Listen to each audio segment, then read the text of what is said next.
Greetings. Thanks to everyone for coming out to our group author reading.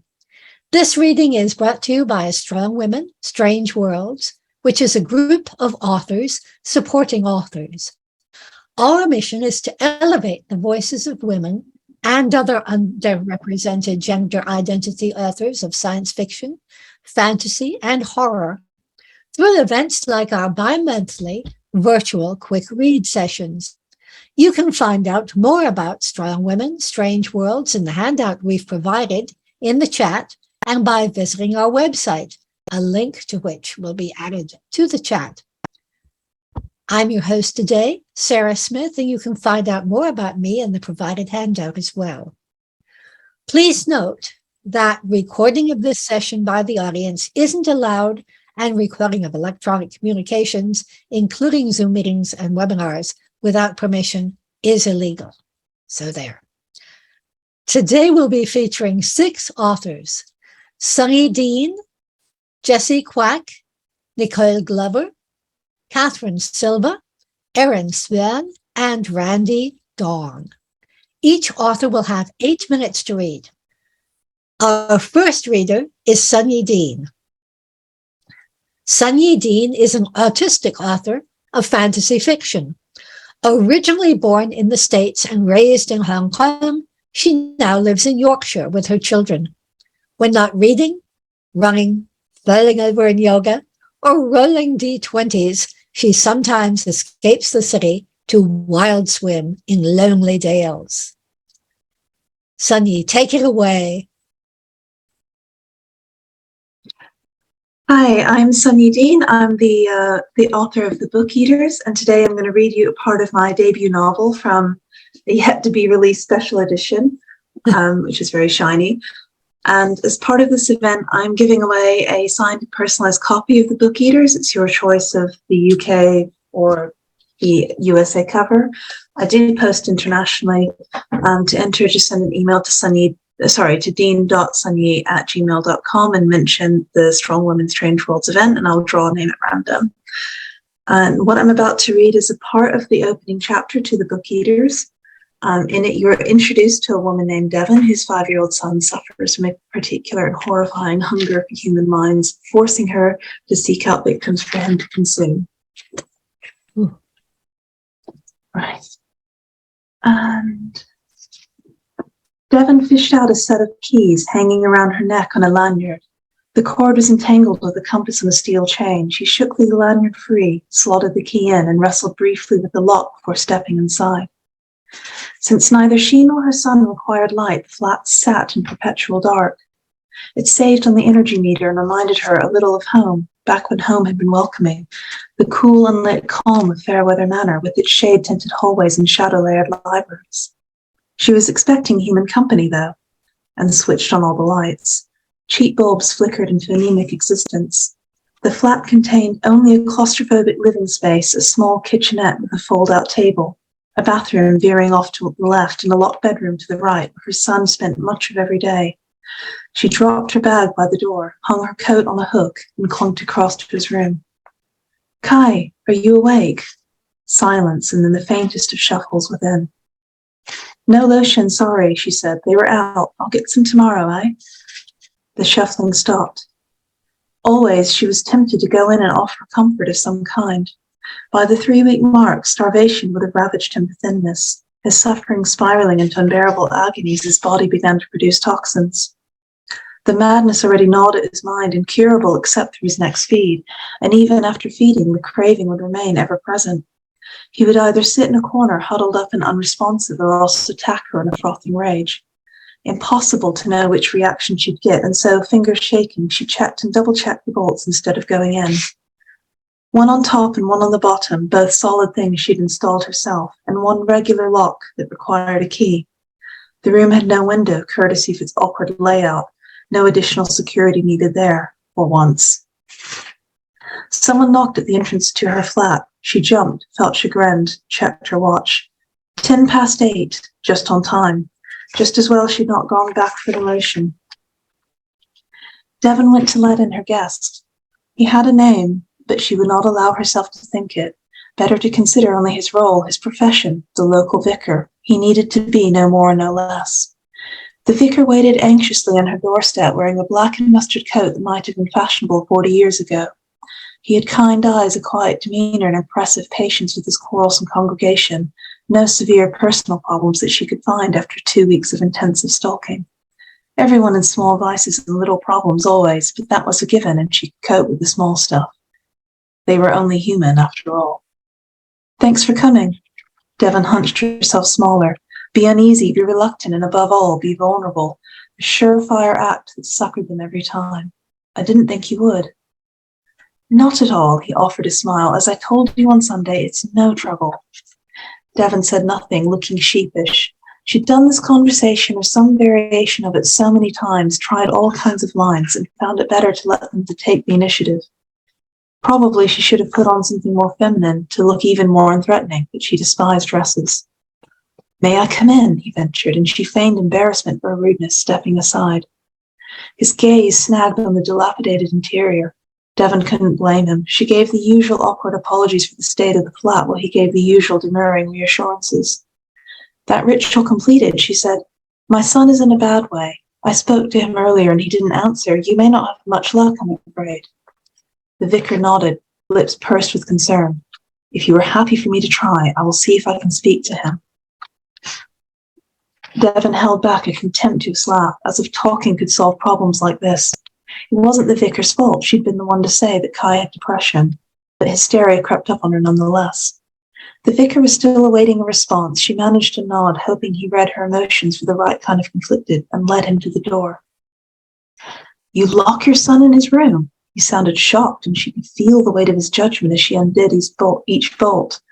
No doubt he thought she had something to do with Kai's present mental state. If only he knew. It's complicated. Devon turned the key and paused, aware her heart was racing. I need to ask you something.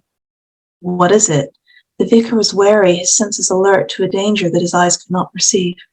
Didn't matter. He'd been lost the moment he stepped inside. She met his gaze. Are you a good person?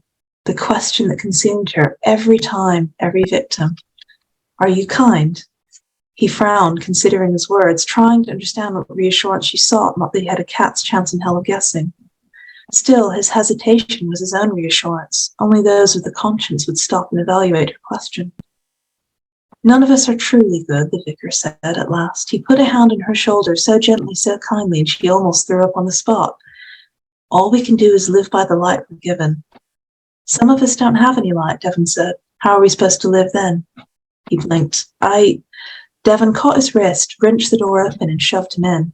The vicar wasn't frail, but Devon was far stronger than she looked and had the element of surprise. He stumbled forward, startled and gasping, into the darkness of Kai's room. Devon yanked the door shut and held it hard. I'm so sorry, she said through the keyhole. I'm just doing the best I can. The vicar didn't answer. He was already shouting and thrashing. Really, it was pointless to apologize. Victims didn't want your so sorries when you were hurting them. They wanted you to stop. Devon couldn't oblige, though, and apologies were all she had these days. Apologies and booze.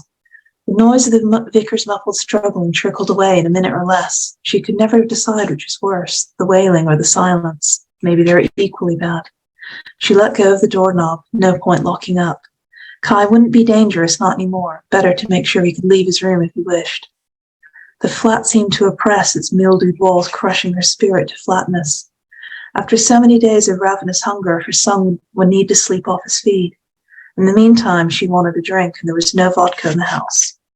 No, wait, she had half a bottle of whiskey left behind by the previous person she brought to her home. Devon didn't like whiskey, but right now she liked being sober even less. A couple minutes rifling through the cabinets turned up the errant alcohol. Bottle in hand, Devon locked herself in the tiny, dingy bathroom and drank into oblivion. And that's me done, sorry. It's my very bleak reading. Oh dear, oh dear, oh dear. Well, thank you, Sunyi. Our second reader is Jessie Kwak. Jessie Kwak has always lived in imaginary lands from Arrakis and Ankh-Morpork to Earthsea, Tatuan, and now Portland, Oregon. She is the author of almost a dozen fast-paced, character-driven sci-fi crime novels, as well as the productivity guide From Chaos to Creativity. When not writing, she can be found sewing, reading, or crashing her mountain bike. Jessie, over to you. Thank you so much. I'm reading from my series, The Nancy Chronicles. This is the first of 3 books that are out right now. And this is a couple chapters in when the protagonists meet for the first time. The woman with the blonde braid has dropped the service industry facade, but she doesn't seem worried at being caught red-handed in theft. There's a sort of feral grace in the way she tends to his voice. She holds herself like a fighter. Something tells him he'll struggle almost to the death before accepting captivity, and that she's done it before. Oh, and that she'll write him off as collateral damage in a heartbeat. She definitely isn't a member of the catering team. Raj likes being right more when it doesn't mean a major kink in his plans. Stay back, she hisses. Her fingertips are on the plinth's control panel, her hand clad in one of those shimmering silver antimicrobial gloves all the catering staff are wearing. You'll get us both killed. Raj freezes. Lasers, the woman says in explanation. She waves her free hand at the base of the plinth. They'll kneecap us both if I screw this up. I knew you weren't a caterer, Raj says. And I knew you weren't an investor, she answers. The bioscanner under her fingertips shifts from a threatening red to a soothing green, pulses green a second time, then stays that way. The faint click sounds from the control panel, and the force field around the obsidian totem dissolves with a sigh. The woman's shoulders loosen imperceptibly. But you didn't turn me in. It wouldn't have been polite. Polite? It had fit perfectly with the asshole Arkelian act. She tilts her chin to study him. Unless it's not an act. And at that, he places her accent, Karuska. Could be another problem. Let's talk this through, Raj says. Nothing to talk about, the Karuskan woman says. You walk back out of this room, and I won't tell Sumalong about your grift. We'll both get what we want. One problem, Raj says. He may feel bad about the war between Arkel and Karuska, but he's got a job to do. He lifts his chin to the obsidian totem behind her. I'm here for that. She blinks in surprise, but her hesitation doesn't last long. A flash of decision in her eyes. He tries to move before she does, but she's too quick. She ducks his arm, snatching the totem as she pivots, an elbow to his ribs as she whirls past. He catches her arm, spins her off her footing. She nearly drops the totem, but as he lunges for it, she tightens her grip once more and swings it at his head. He ducks just in time. The breeze it makes passing over his head sets his hair on end. She wasn't expecting to miss, and she puts a touch too much force into the swing, just enough that Raj can use her momentum to push her off her footing. She pivots at the last second to avoid hitting another golden plinth, and Raj tackles her before she can take off running again. They roll to the floor, barely missing the tray of puff pastries she'd left on the table against the wall, Raj cushioning their fall to keep from making too much noise. She's wiry, but he's stronger, and he's gaining the upper hand. He catches her wrist when she tries to swing the totem at him again, frees the electronic barb from his belt with the other hand, and jams it against her temple. She goes still, chest heaving with breath. Every muscle in her body is tense. He can feel her taut strength pressed against his own. She smells like vetiver with heady undertones of sweet caramel and brush fire. Focus, Raj. I think I win, Raj says. In response, the woman ghosts him a smile and glances down. When he tries to follow her gaze, the cold point of a blade pricks below his chin. The corner of her mouth curls up. She's watching him make his decision, a hint of amusement on her lips, like she's already solved this particular puzzle and she's just waiting for him to catch on. Her lips part as though she's about to speak, then she glances up, eyelashes sweeping wide. She hears it too, voices heading towards them. Raj acts before he can second-guess himself, rolling them both out of sight under the hem of the tablecloth. He keeps his grip on her wrist, the electric barb against her temple. He can still feel the edge of her blade against his throat, only now their positions are reversed and she's straddling his chest. The woman gives a startled laugh, then presses her lips shut and holds tight. It holds as still as he does, waiting for the scuffing heels and muttered complaints of the caterers to pass by. Her professional mask has melted into something more playful, and he revises her age downwards. What's your name? Raj whispers when the caterers have passed.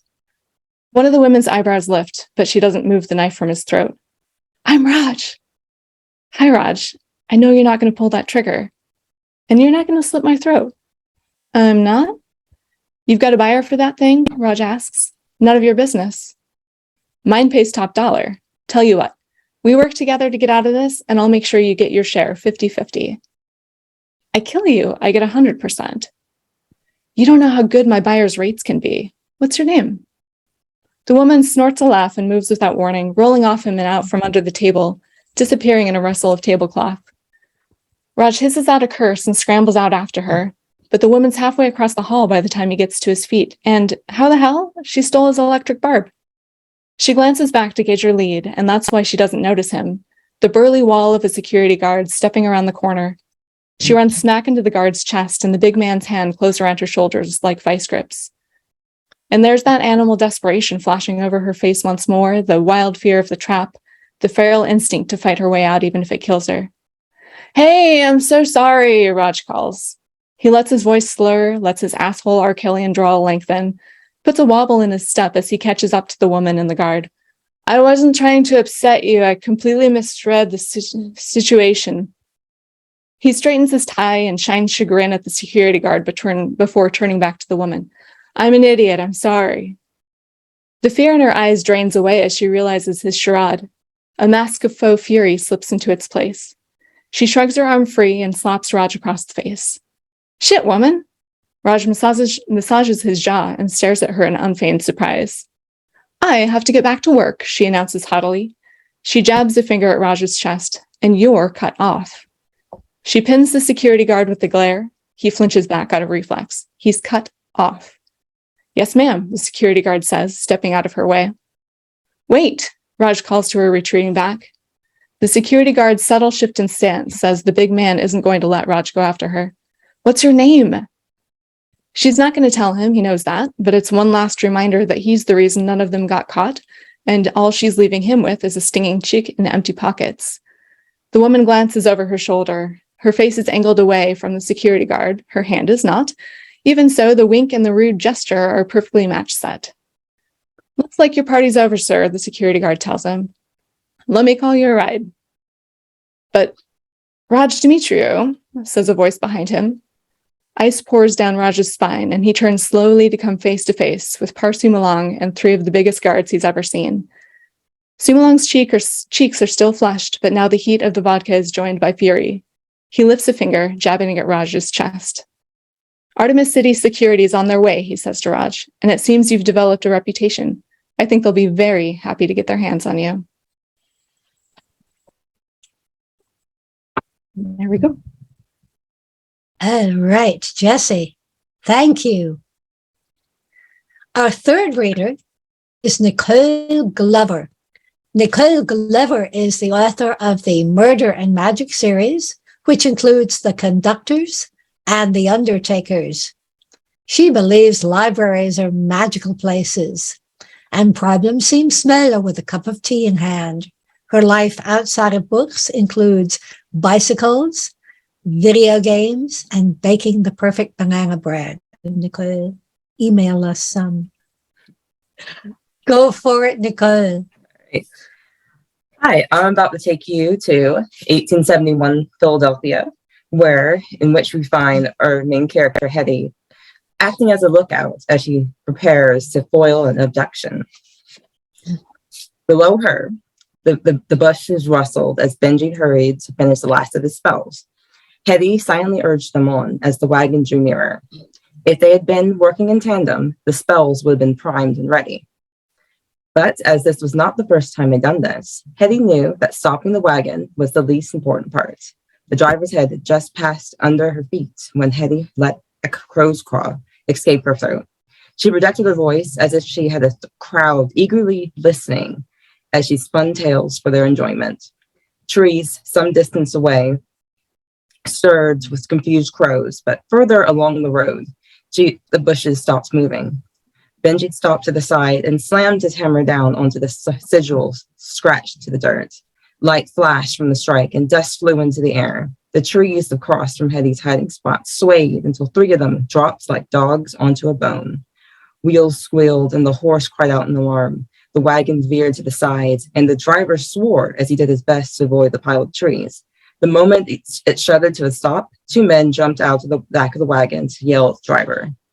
As dust settled, Benji tucked the hammer away, but before he approached the trio, he reached up and tugged his left ear.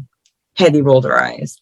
Clearly, he still remembered the last time they pulled a stunt like this, but she would have lingered on her perch a bit longer, even without his warning. Their plan had not accounted for 3 men being on the wagon, nor did it consider the guns the men held in their hands. The swearing stopped when Benji drew near. One of the guns turned his way, but Benji grinned and greeted the trio with a rolling drawl he brought out for these occasions. For some reason, it seemed to put people at ease. Hetty's husband was imposing even when he tried not to be. He wore his past labors on broad shoulders and held his head high with full confidence as he made his way in the world. "You fellows look to be in a bit of bad luck," Benji said. "Need some help getting some of these trees out the way? Can't move them, but my pappy taught me a good chopping spell to turn them into firewood." While Benji held the trio's attention with a rambling story Hetty had invented, she launched into the next stage of the plan. Hetty swung off the branch, soundlessly dropping from the tree to the ground. The wagon's doors were partially opened when she reached it. With care, Hetty nudged them a bit wider so she could slip inside. Beams of dying sunlight caught the eyes of the dozen men and women seated around a log. Like a fat spider in the middle of its web, rope sprouted from the log to bind each person's hand together, so not even the smallest of fingers could twitch. This was not as terrible as she expected, but it came mighty close. Hetty took another step into the wagon. Her appearance sent a shiver through the group. When the man closest to her made to speak, Hetty raised one finger to her lips. The only noise she heard was Benji's wrangling, so she drew the pro-cross sigil into the air. A simple square with a short line extending from one corner, the sigil shimmered in the air for only a moment before Hetty gave life to constellation. Suddenly, instead of lines and vertices, a crow hovered in the air, silently flapping its wings. Unlike a true crow, this one did not have ink-black feathers. The star sigil was a deep midnight blue from its beak to its tail feathers, speckled with starlight that twinkled even when it stood still. The star sigil looped circles inside the wagon, slicing through bindings and unraveling the web of ropes. As the crow did its work, Hetty held out the coin with a dipper emblazoned on one side. Gesturing from the open door, towards the open door, she pointed up the road back to town. Most blinked back at her, but an older woman stood up and took the coin from her. She gave Hetty a hearty wink and then held the coin towards the sky. The coin flashed at once. Ursa Minor took form in front of the woman before shifting into a shower of pale purple light. At the sight, the reluctance in the group melted away. They might not have seen Hetty before, but they had heard stories of people like her. They knew they were not the first people Hetty had freed. The older woman held her hand towards the man closest to her, and after Hetty urged him with a look, he took it. Others followed, grabbing each other's hands one by one. The magic of the coin vanished them from sight, like a veil of invisibility had them tossed over them. When the last person disappeared into the woods, Hetty directed the crow upward. With a swish of her hand, she employed the spell, letting loose the magic in the blazing light. The men outside swore. There was a thump, and then a gunshot split the air. The horse started at the sound, and its neighs added to the sudden chaos. But it was the second flash of light that got Hetty moving. She ducked around the wagon, holding out the sharp hairpin. A bullet struck a tree branch inches from Benji's head. He ignored it, and he flicked his fingers into a series of star sigils, forming them so quickly that Hetty only got a faint impression of the shape. The spell shot from his hand and shot the man in front of him. Another man was already on the ground, moaning as he clutched a hand, more in pieces than whole. And the third man was frantically cramming bullets into a pistol. Hetty jammed the hairpin into his arm. The man yelped, falling to his knees. Hetty jumped back. She ran a finger along the cotton band at her neck, calling on the star sigil she had sewn into the stitches. Wrenching out the pen, the man stared at it, then at her. His mouth was twisted over some crude word when Hetty's spell sent him flying into a tree. The man slipped to the ground, out like a snuff candle. "Too bad you can't do that spell from a distance," Benji said, tossing the knocked out men to join the third. The pair hit the tree trunk with a thud. None woke up. "If I could do anything from a distance," Hetty reminded him, "I would have pinned them with a sleeping spell from the start, and we could have avoided all of this trouble." Her husband snorted. "Certainly would have made things easier." A star-speckled wolf loped over, carrying in its mouth the binding ropes from the wagon. It stopped near the 3 men and shook itself before vanishing. The ropes fell on the men and then knotted together, binding wrists and ankles with a precision as sure as if done by hand. Plan still worked, Teddy said. We'd done this before, Benji said, shrugging. And this time, we didn't need to be as careful. He cast a glance around the clearing. Everyone on their way, pointed upward, except for one. Up in the tree, Elle had a death grip on the branch, but a new wariness entered her eyes as Teddy approached. Who are you people? Elle stammered. You summon birds, walk into gunfire with little pause, and make people vanish into the air. I thought when I ran into you, it was luck. Hardly luck, Benji scoffed. We were looking for you. The girl emitted a small squeak and pressed her face back into the tree bark. A friend of ours sent us looking for you, Hetty called up to Elle. Miss Penelope. The name did the trick. Elle's eyes opened and her grip relaxed, so she merely held the tree instead of squeezing life from it. Who are you? She repeated. Curiosity bloomed in her eyes, overshadowing her fear. Hetty held out a hand to the girl, much as she'd done many times before, and said, Someone's here to help.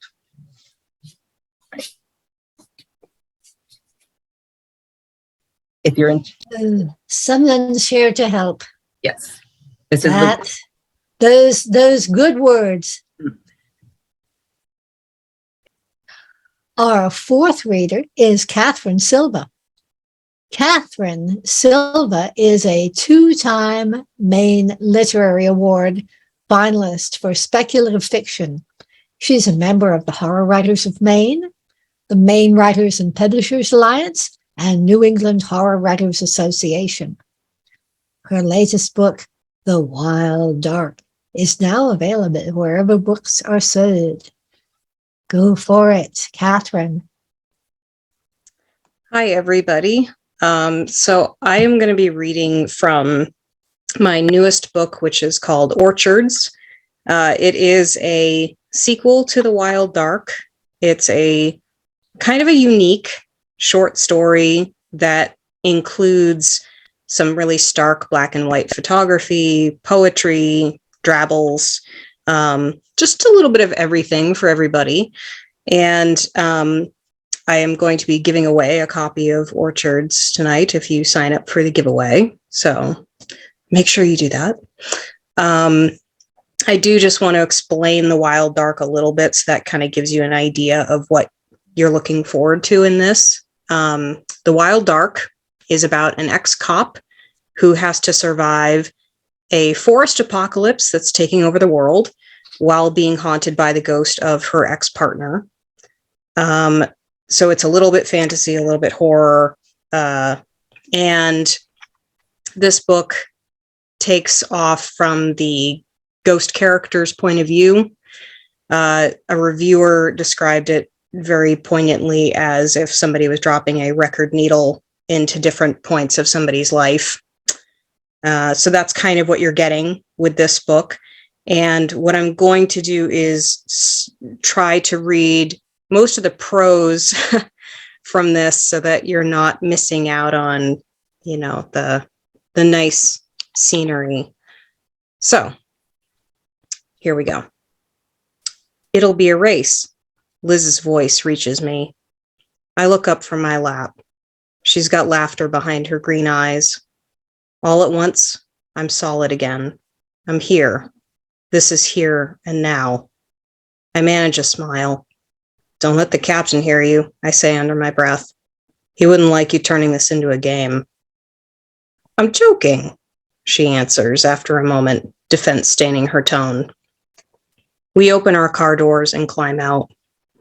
The afternoon heat swelters and sweat sticks my suit to my skin. I wrangle off my jacket and watch as Liz rolls up the sleeves on her button-down shirt. It's the color of cream and billows against her bony figure in the warm breeze. A battalion of patrol cars already cordon off the area around us. Officers hold back a swath of concerned and vocal bystanders.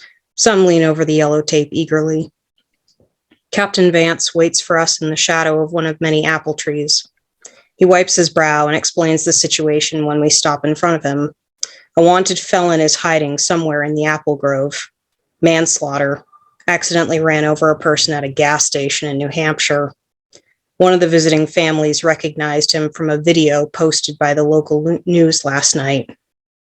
Since we'd arrived, the suspect had fled further into the trees. The whole area was locked down for about 3 miles out. Teams are parked on the other side of the woods and are combing through from the north and the west. A team is just setting out from the east. We will start from where the family saw him and hopefully give chase until we find him. Above all, Vance warns, his eyes fixing on Liz, don't let your guard down. Then we're off into the orchard, the sun stretching our silhouettes into thin, long specters along the uneven soil. We dressed for desk work today, not the field. We both wore black slacks. Liz's long hair is pulled back into a ponytail. Little hairs poke out in wisps, highlighted by the sun's brutal glare. By the time the two of us are in the thick of apple trees, we've sweated through our shirts. I'm undoing the top 2 buttons of mine when she whistles. Never thought I'd see the day. What? Brody Aritza getting too hot to wear his stuffy old suit. I don't wear my suit to the gym, and you've seen me plenty of times there. Sure, but on shift, she teases. Thought you'd sooner go up in flames than risk popping a few buttons. We slog through the wet, low section of the orchard that breaks between the trees. The grass is up to my waist. I think about ticks crawling under my pant legs and down into my socks, through my hair.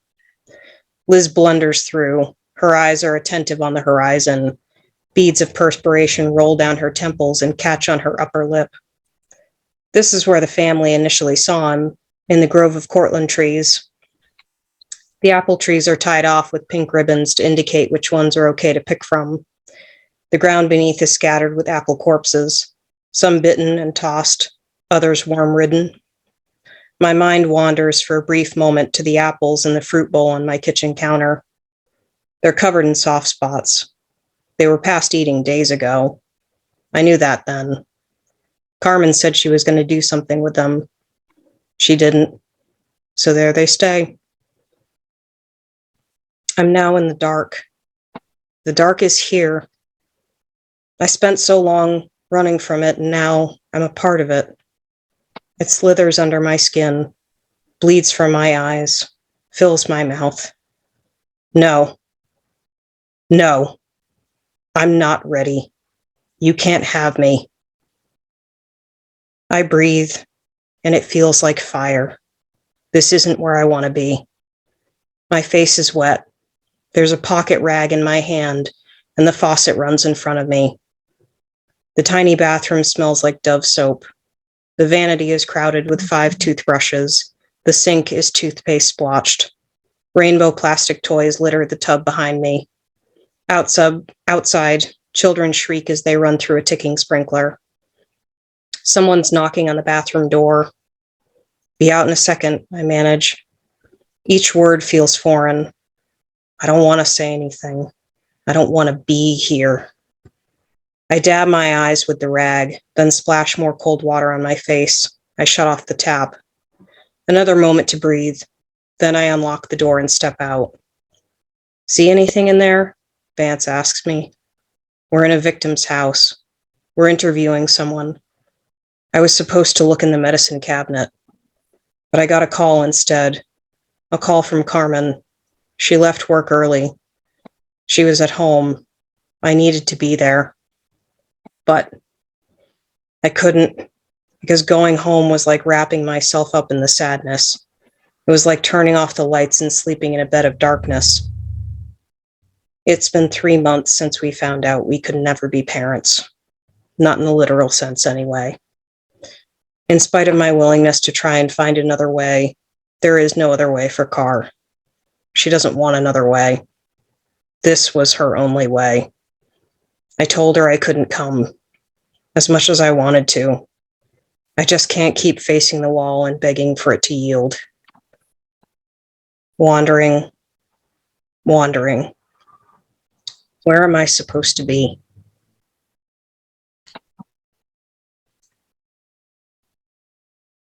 And that's it. Oh my goodness. Great read. Thank you, Katherine. Our 5th reader is Erin Swan. Erin Swan is a writer of fiction and nonfiction whose work has been published in such literary journals as Portland Review, the South Carolina Review, and Inkwell Journal.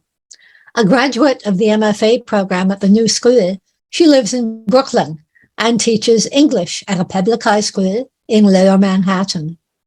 Walk the Vanished Earth is her first novel. Go, Erin. Okay. This is Penelope.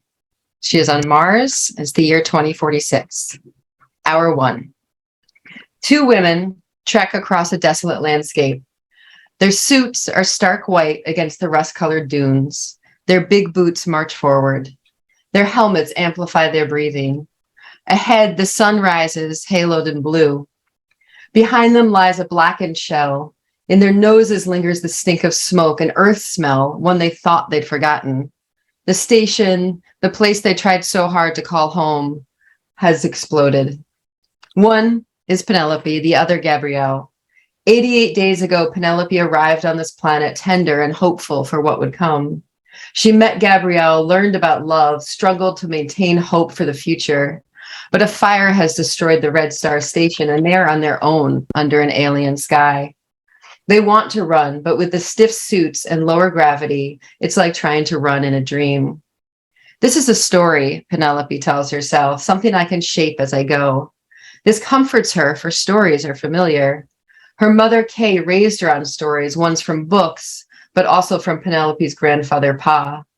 Follow the Red Star, Pa told Kay, because his mother had told him. But Kay accepted Penelope for the grand experiment, sent her hurtling through space. She meant her daughter to be the pioneer who would carve a path for their species. She raised her on tales of heroines who undertook such missions. You are the new breed, she insisted. You will bear the next generation. You will be the mother of thousands. Penelope knew Kay desired victory. She expected Penelope to birth a baby in this distant place, the mission to be a success. The other volunteers would circle her, cradling their newborns too. The station would ring with joy, streamers, confetti, the popping of champagne corks. Together, they would take a stand against the shrinking birth rates on Earth. They would populate a colony on this 4th planet. They would, as Pa liked to say, make the world. But as she trudges away from Red Star's burned station, Penelope knows she is no heroine, for heroines succeed in their quests. I've failed you, Mother, she thinks. Our family's dream is dead. No, she imagines Kay replying. Have patience and loyalty. At the Northern Refuge, she used to spend mornings on her mother's lap, poring over books. Here is Poseidon, Kay would tell her, who governs the seas. Here is Demeter, goddess of the harvest. And this mortal, pointing to a lonely woman weaving, is Penelope. That's me, she would cry. Loyalty and patience, her mother would assure her. They can have their rewards. Penelope practices uttering one word with each step. Right foot loyalty, left foot patience. It's a relief to focus on her feet instead of her belly. It hangs heavy, silvered with stretch marks. It threatens to split her suit wide open. Today marks the 28th of June, the year 2046. It's an innocent day, guileless as those on Earth. Except in 10 more, this planet's elongated calendar will read June 38th. And if the other volunteer's time is any predictor, Penelope will give birth. Or maybe before, maybe today. She is uncharted territory. These babies they have grown are something new. The dream is not dead, she tells herself. The fetus lives. You have not failed, not yet. Behind her slogs her companion, whose waistline is narrow where Penelope's juts outward. Gabrielle turns to her. Her plastic helmet magnifies her face. Penelope thinks patience. Except she does not have to sit in one place like Odysseus's wife, weaving tapestries until her lover returns. Her lover travels with her, matching her pace to her slowed one. Loyalty, she reminds herself, it can have its reward. How will the story end? Penelope asks the specter of her mother. You tell me, this mother says, it's your story now. Penelope reaches for the other woman's hand. The woman reaches back. Penelope mouths her name so she can see Gabrielle. Gabrielle mouths something back, but she cannot tell what it is. Their hands are clumsy in their gloves. Penelope can barely feel Gabrielle's fingers in her own. They walk forward into dawn's blinding light, leaving the wreckage behind. Hour 3. They're not alone. Someone is following them. 2 someones.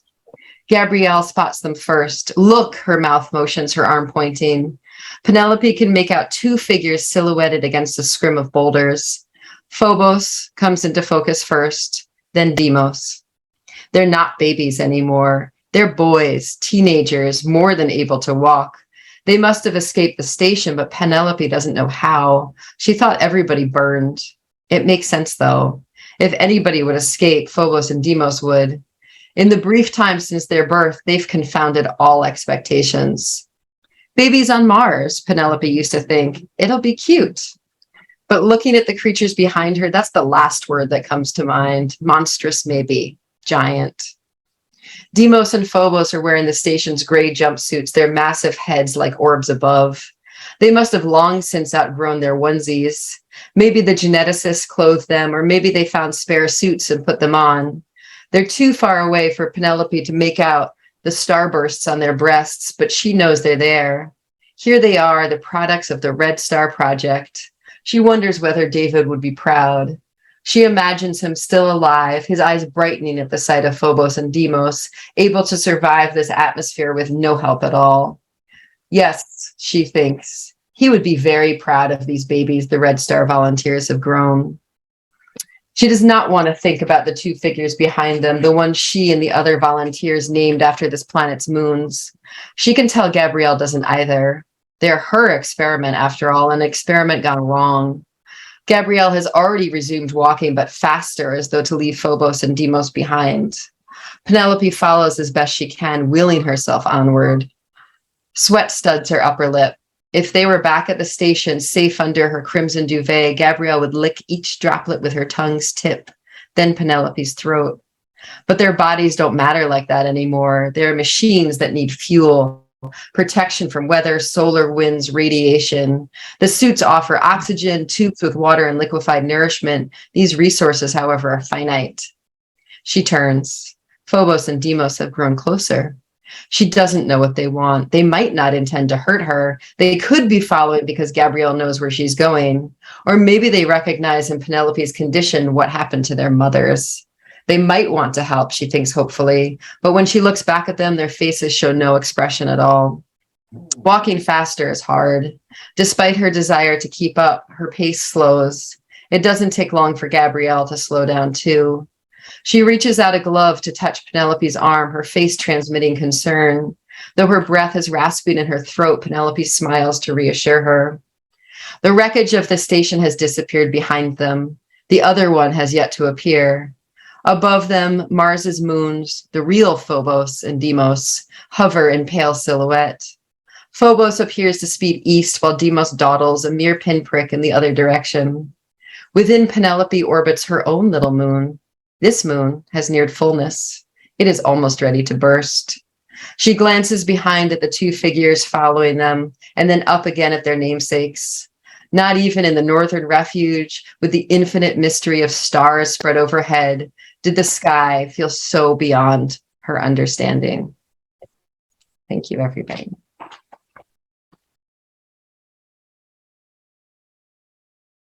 Thank you. Boy, live a generational saga, especially one like this. Our final reader is Randee Dawn. Randee Dawn is the author of the funny pop culture fantasy Tune In Tomorrow. An entertainment journalist by day, her articles have appeared in Variety and the LA Times, and her short stories have appeared in numerous anthologies. She's also the co-author of the Law and Order SVU, an official companion. Whoa. Go through it, Randee. Thank you so much for that introduction. It's great to be here with you all, and thank you for sticking around for my story, which is at the very end of it all. You got a little bit of information about Tune In Tomorrow. What I want to give you is just a tiny bit of background about the bit I'm going to read. Our main character, Star, is the first human hired on Tune In Tomorrow, which is a reality show run by mythical creatures for mythical creatures, but starring humans. What I'm going to read you is, this is her part of her first day tour around the studio hallways. She's being walked around by Jason, who is a faun and also her executive producer.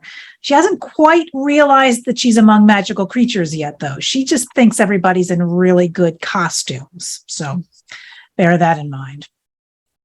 Star and Jason wandered alone through anonymous hallways of no personality, blank spaces free of wall hangings, door plates, electric sockets, or even light switches.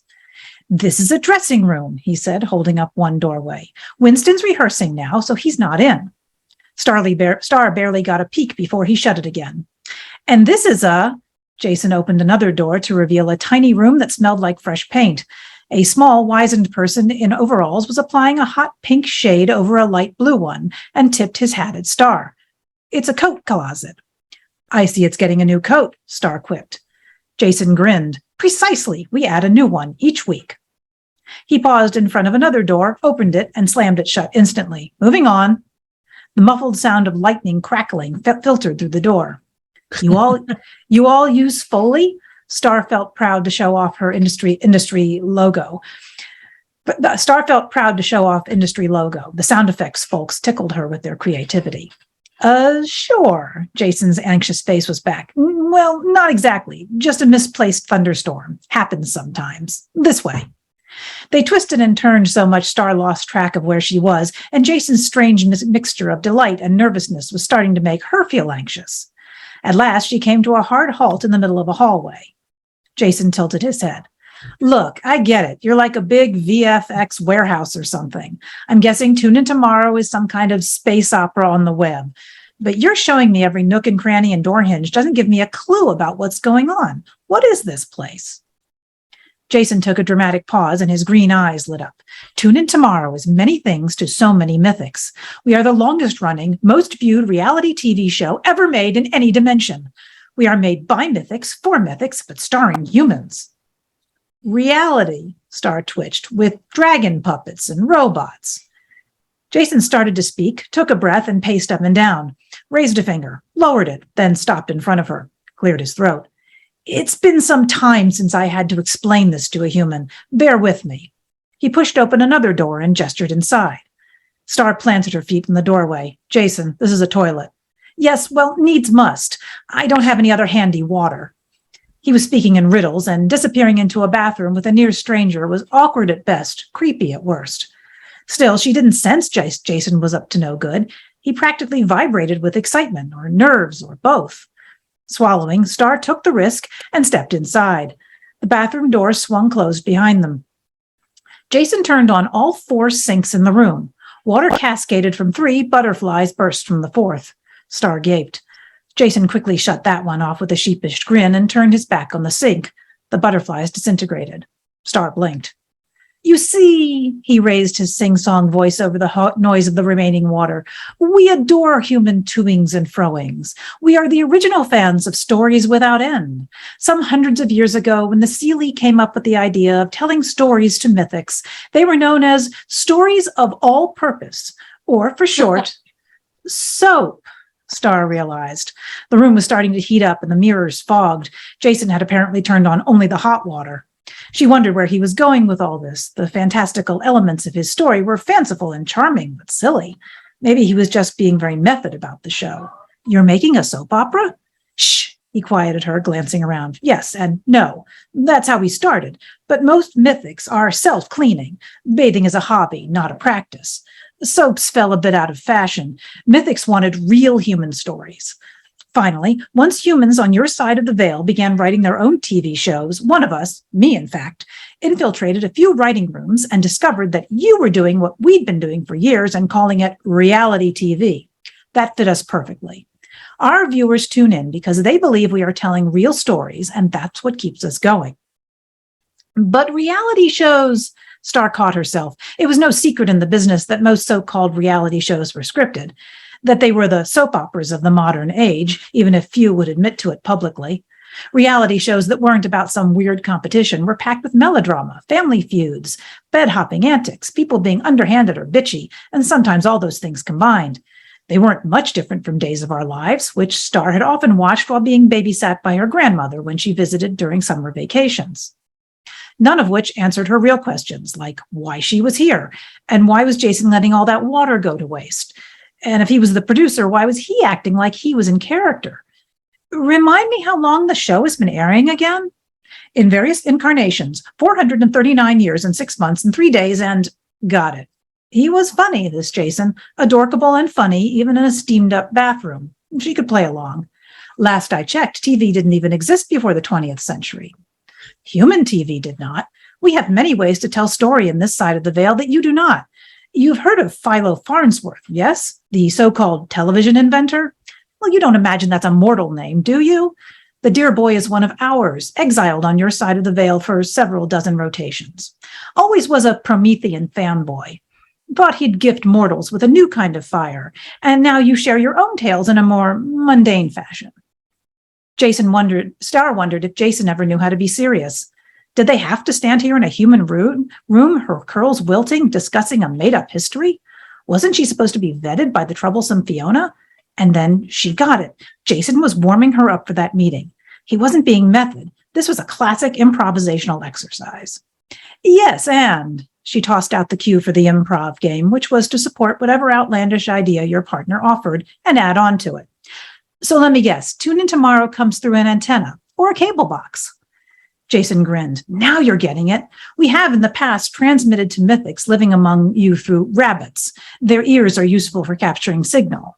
And once on mechanical boxes, our programming can be found on channel *W90 infinity symbol .3. Right, she nodded broadly. Of course, I never subscribed to that one. These days, he continued, we prefer to send and receive story via water sources. Jason waved to the steam now fogging the bathroom, and water in the sinks shot straight up into the air, folding back down over itself into the sink again, creating not a waterfall, but a water wall. Heated, actively moving water is best for story reception. There is a clarity and quality of the image rabbits and boxes can't convey. Observe.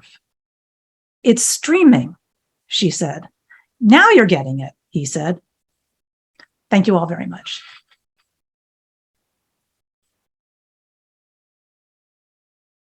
It's streaming. Randee, thank you. Lovely, lovely.